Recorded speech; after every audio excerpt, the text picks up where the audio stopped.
India Australia economic corporation trade agreement. तो India और Australia के बीच में एक ट्रेड एग्रीमेंट है, जिससे इंडिया और ऑस्ट्रेलिया को क्या बेनिफिट मिलेंगे वो इस सेशन के थ्रू जानने की कोशिश करेंगे। तो ट्रेड एग्रीमेंट जैसा कि हम जानते हैं कि बायलेटरल टू कंट्री के बीच में हो सकता है, मल्टीलेटरल कंट्री के बीच में हो सकता है। तो यहाँ पे बायलेटरल ट्रेड एग्रीमेंट की हम बात कर रहे हैं, जो इंडिया और ऑस्ट्रेलिया के बीच में हुआ है। तो यहाँ पे दोनों कंट्री के बीच में जितना भी इंपोर्ट और एक्सपोर्ट होगा, उनके बीच में जो ट्रेड बैरियर होते हैं, जो ड्यूटी के बैरियर लगा दिए जाते हैं, जैसे कि इकोनॉमिक इंपोर्ट को रिस्ट्रिक्ट किया जाता है, तो उसको रिमूव कर दिया जाता है, जिसकी वजह से ट्रेड बैरियर रिमूव हो जाते हैं और इंपोर्ट एक्सपोर्ट काफी बढ़ जाता है। तो you can see on the screen, या मैप में भी हम देख सकते हैं इंडिया और ऑस्ट्रेलिया का जो रूट है वो काफी डायरेक्ट सी के थ्रू दे ट्रेड कर सकते हैं, एयर के थ्रू ट्रेड कर सकते हैं। तो इसमें बेनिफिट यही है कि जो प्रोडक्ट है इंडिया के, प्रोडक्ट है, जैसे इंडिया एक्सपोर्ट करेगा, जैसे इंडिया की जो textile, leather and James and jewellery sector में जो भी प्रोडक्ट हैं, वो ऑस्ट्रेलिया में काफी एक्सपोर्ट होते हैं, जिसकी वजह से होता क्या है कि वहाँ पे हमारा जो इंडिया का प्रोडक्ट है ऑस्ट्रेलियन मार्केट में काफी फेमस है, और इसका लोग यूटिलाइज करते हैं, क्योंकि यहाँ पे ये चीज काफी इजीली बनाई जाती है, जिसपे जो प्रोडक्शन कॉस्ट काफी कम होती है, तो ये वहाँ के लिए काफी कम दामों में अवेलेबल हो जाते हैं। तो अगर ये ट्रेड एग्रीमेंट हो जाएगा, तो इस पे जो वहाँ की टेरिफ ड्यूटी जो लगती थी वो हट जाएगी, जिसकी वजह से ये प्रोडक्ट और भी ज्यादा ऑस्ट्रेलिया में एक्सपोर्ट किए जाएंगे। ठीक है, तो it cover almost the tariff lines allocate India by and Australia respectively. India will benefit from preferential market access provided Australia by 100% its tariff lines. ठीक है, तो यहाँ पे इंडिया को क्या बेनिफिट मिल रहा है कि प्रेफरेंशियल मार्केट, वहाँ पे 100% जो टेरिफ लाइन है उसका बेनिफिट मिलेगा। जो भी प्रोडक्ट एक्सपोर्ट होंगे वहाँ पे कोई इस पे चार्ज नहीं लगेंगे, जिससे कि गुड्स का मूवमेंट काफी स्मूथली होगा। India will offer preferential access to the Australia 70% of its tariff line. ठीक है, तो यहाँ पे इंडिया ऑफर कर रहा है ऑस्ट्रेलिया को कि आप भी हमारे यहाँ पे 70% जो टेरिफ लाइन है ऑफ इट्स टेरिफ लाइन, इतने 70% प्रोडक्ट पे आपको हमें जो भी इंपोर्ट होंगे हमारे यहाँ पे उस पे कोई हम ड्यूटी नहीं लगाएंगे। ठीक है, तो अंडर दिस एग्रीमेंट में आता क्या क्या प्रोडक्ट है वो हम देख लेते हैं। Science and technology, engineering and mathematicals will granted access to post work visa.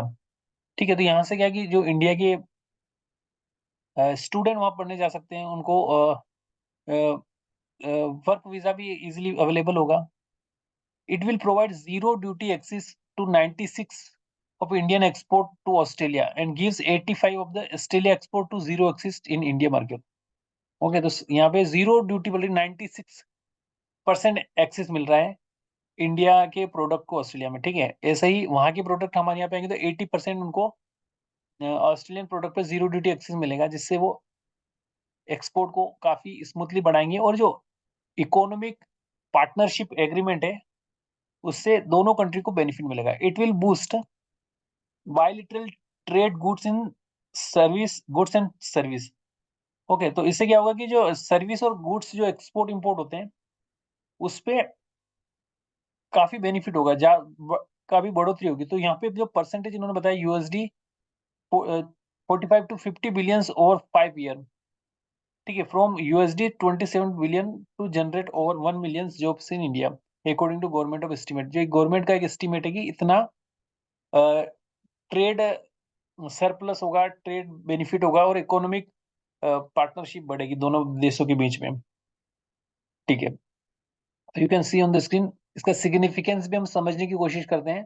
तो इनहांस एक्सपोर्ट में currently India export face the tariff disadvantage to 4 to 5 and many labor incentive sector visa and competitor in the Australian market and such China, Taiwan and South Korea and Indonesia। जैसे यहाँ के India की जो labour human resources हैं वहाँ पे job करने जाते हैं तो उनको काफी प्रॉब्लम आती है। ठीक है, अदर मार्केट में जैसे चाइना, थाईलैंड और यहाँ पे, क्योंकि वो लोग इन पे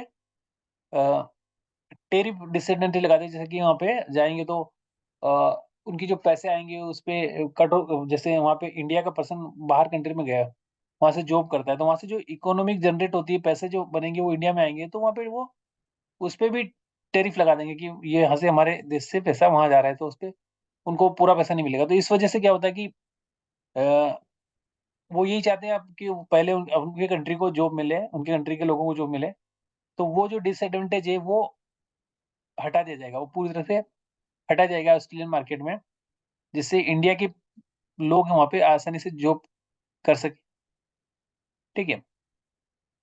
और इसके अलावा और भी अगर चीज़ें हैं तो वो removing this barriers under economic comprehensive trade agreement is India's merchandise export significance cheaper and raw materials, cheaper raw materials. Okay, Australia export to India are more concentrate on the raw material and intermediate product. Okay, तो यहाँ पे Australia India के जो raw material पे काफी depend रहता है, तो उसपे ड्यू टू जीरो ड्यूटी वो अपने मार्केट में इंडियन प्रोडक्ट को अलाउ करेंगे, जिससे इंडिया की जो इंडस्ट्रीज है वो ग्रो करेगी, ठीक है?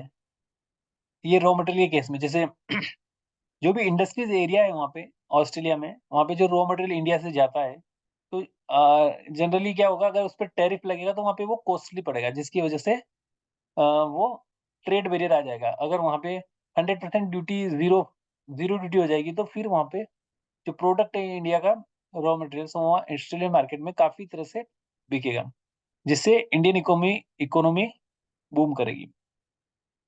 Change in the perception for India. The recent trade agreement will also assist in changing perceptions to develop world in which always typecast India as protectionist and address speciesism around the India ownership to the business in the world. Stronger Indo-Pacific. तो यहाँ पे main चीज ये है कि दोनों कंट्रियों के अगर आपस में कोऑपरेशन ट्रेड इकोनॉमिक को बढ़ाने के लिए करते हैं, तो दोनों कंट्री को उसमें बेनिफिट मिलता है। तो समझने की बात ये है कि जो भी कंट्री आपस में बायलैटरल एग्रीमेंट करे या मल्टीलैटरल एग्रीमेंट करती है, तो उसमें दोनों कंट्री का बेनिफिट होता है, दोनों कंट्री का ट्रेड बढ़ता है, लोगों को एम्प्लॉयमेंट जनरेट होता है, जिससे लोगों को बेनिफिट होता है। तो ये काफ़ी अच्छे होते हैं, ठीक है? सो गाइस, हमने इस सेशन में समझने की कोशिश की है कि ऑस्ट्रेलिया और इंडिया के बीच में जो ट्रेड एग्रीमेंट है, उसका क्या बेनिफिट होता है। So guys, thanks for watching the session. Have a nice day.